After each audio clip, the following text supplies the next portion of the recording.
নমস্কার বন্ধুরা, আজকের আর একটা নতুন রেসিপি নিয়ে চলে এসেছি আমি, মিনা মজুমদার। আলুর দম।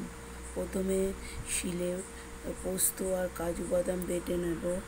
তারপরে গ্যাসে কড়াটা বসিয়ে দিয়ে বেশ খানিকটা তেল ঢেলে দেব। তো সেই তেলের মধ্যে আমি গোটা গরম মশলা, তেজপাতা ও শুকনো লঙ্কা ফোড়ন দেব।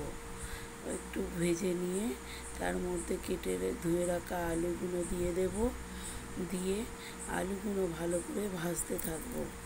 একটু ভাজা ভাজা হলে তার মধ্যে দিয়ে দেব পরিমাণ মতো নুন। দিয়ে আবার আলুটাকে ভালো করে ভাজতে থাকবো। ভাজা ভাজা মতো হয়ে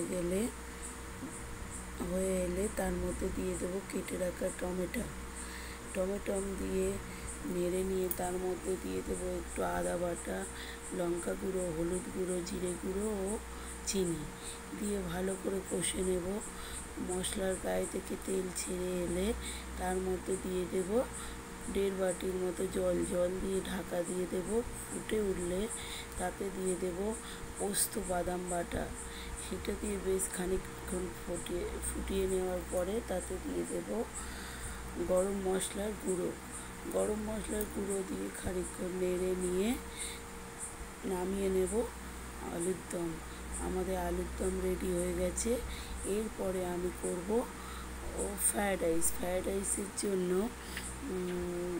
কিছু সবজি কেটে নিয়েছি আর চাল তেল দিয়ে ভিজিয়ে রেখেছি, দিয়ে সেটা গ্যাসে বসিয়ে দিয়েছি।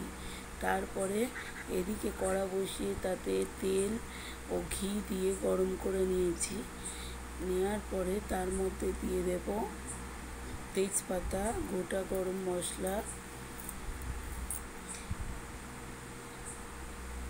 এবং তার মধ্যে দিয়ে দেব কাজু কিশমিশ, ভিজিয়ে রাখা কাজু কিশমিশ। সেগুলো ভাজা ভাজা হয়ে গেলে আমি গাজর দিয়ে একটু ভেজে নেব। তারপরে একটু বিনস দিয়ে দেব।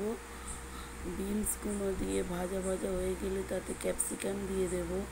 ক্যাপসিকামগুলো ভাজা ভাজা হয়ে গেলে তাতে অল্প করে নুন আর অল্প একটু চিনি দিয়ে ভেজে নেব। ভেজে নিলে আমাদের ভাত যেটা হাফ সিদ্ধ করে ছিল, চুপড়িতে ফ্যান ঝাড়ানো ঠান্ডা করা, তাতে সেইটা কড়ার মধ্যে দিয়ে ভালো করে ভেজে নেব।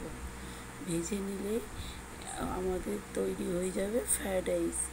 আজকের এই লোকনাথ পুজোর মেনু হলো ফ্রায়েড রাইস, আলুর দম।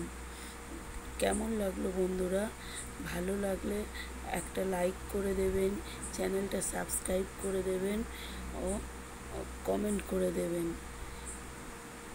আমি নতুন চ্যানেল খুলেছি বন্ধুরা, একটু লাইক করবেন। টাটা।